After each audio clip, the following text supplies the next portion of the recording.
Dien Bien Phu has fallen, and the French now are ready to talk. They agree to a peace conference in Geneva, May 1954. CBS News correspondent Alexander Kendrick was there. What I remember about the Geneva 1954 conference is the bright sunshine, the British Union Jack and the Communist Chinese Star flying side by side from the same lakefront hotel, John Foster Dulles' refusal to shake hands with Zhou Enlai at a diplomatic reception. There were two conferences at Geneva. First, the one on Korea, which got nowhere, and then the one on Indochina. Dulles left before the second one even began, and the United States became only an observer and didn't sign the final agreement. Molotov, the Soviet foreign minister, made the Viet Minh accept the 17th parallel as the ceasefire line, even though it meant giving up territory to the south. The Geneva agreements leave the victorious Ho Chi Minh in control of North Vietnam. The weak, newly independent state of South Vietnam survives with American support. 750,000 North Vietnamese flee to the south. Reunification elections to be held by July 1956 under the terms of the Geneva Accords never materialize. Each side will accuse the other of breaking the accords first. When Ho calls for the liberation of the south, black-garbed militia loyal to Ho will spread guerrilla warfare below the 17th parallel. At home, the backbone of his regime is the feared goose-stepping People's Army. To rebuild the North's shattered economy, Ho tries harsh collectivization measures copied from Red China. In 1956, his troops suppress a peasant revolt in his own home province. Ho blames pro-Chinese leaders for the brutal collectivization. For public consumption, Ho himself works on a primitive water wheel. He polishes his image as the gentle leader playing with children from the state-operated kindergarten near his residence, the former palace of colonial governors.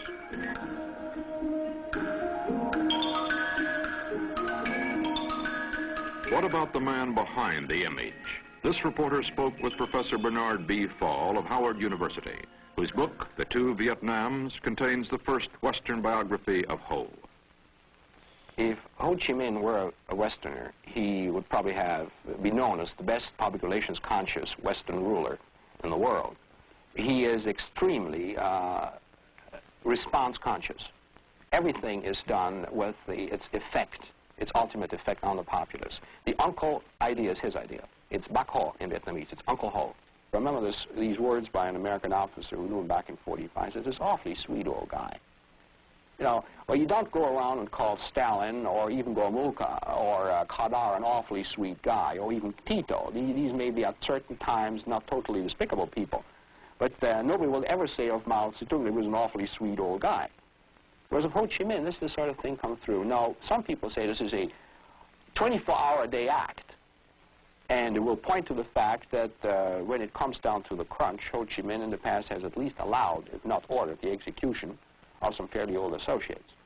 But Ho Chi Minh has succeeded in preserving, in keeping a distance from all this. It's always the assumption, if only Ho Chi Minh knew, these things wouldn't take place. And this has really been a fantastic performance in this particular sense. Nothing that ever happens in North Vietnam that's bad reflects on Ho Chi Minh as a person. There's yet, in South Vietnam, for example, anyone who's willing to go on record insulting Ho Chi Minh as a person. I'm sure you're as aware as I am that the South Vietnamese will say a great deal about the North Vietnamese, that they're communist puppets, that they're fighting China's wars, etc., etc. But you will not find anybody who say Ho Chi Minh is a dirty bird. Some of the things that you hear in South Vietnam always is, well, when everything's been said and done, Ho Chi Minh is the George Washington of this country. And we are in the unhappy position of having to find a counter George Washington. And these people are hard to find these days, anywhere. Ho Chi Minh now begins to mend his fences abroad. In 1955, he flies to Peking and gets $350 million in Chinese aid from Mao Zedong. A year later, Khrushchev makes his famous speech attacking Stalin and inaugurating the Sino-Soviet split. Ho, though pro-Russian, is caught in the middle. He needs Russian industrial help, but cannot forget Red China's control of his communication lines. Professor Fall. It's very easy to compare Ho Chi Minh to Mao Zedong. You are two Asian leaders, two old apparat boys, etc., almost of the same age, by the way.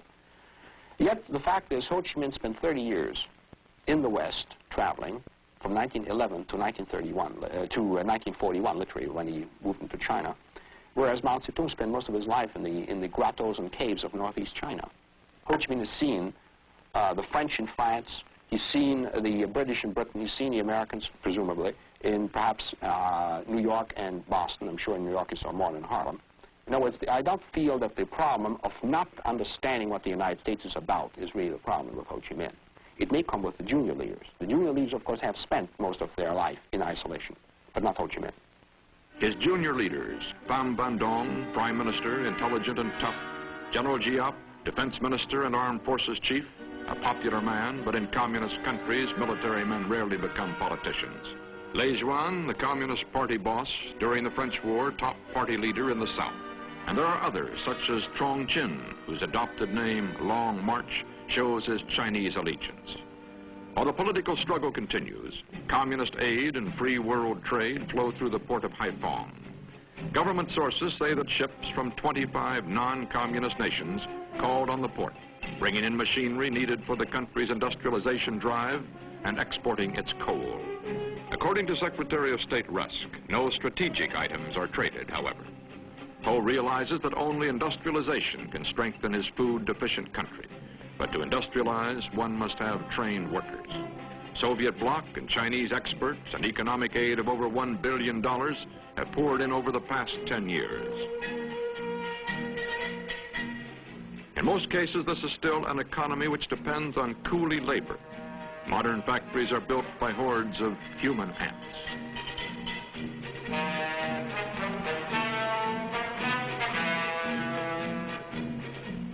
Built at the expense of the living standards of the people, such achievements as the Chinese Tai Nguyen steel plant or the Russian Lamtao chemicals combine are nonetheless impressive.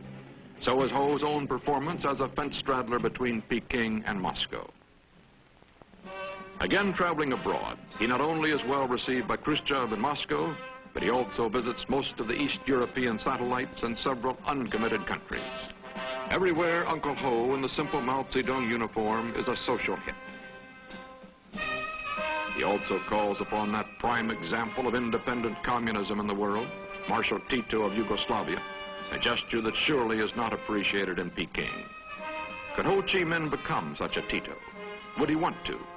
The drama comes into the open in November 1961 in Moscow at a party congress. As the last of the old Bolsheviks in power, Ho, with Khrushchev, enjoys an honored place next to Hungary's Kadar and Russia's future strongman Brezhnev on the parade grandstand atop Lenin's tomb.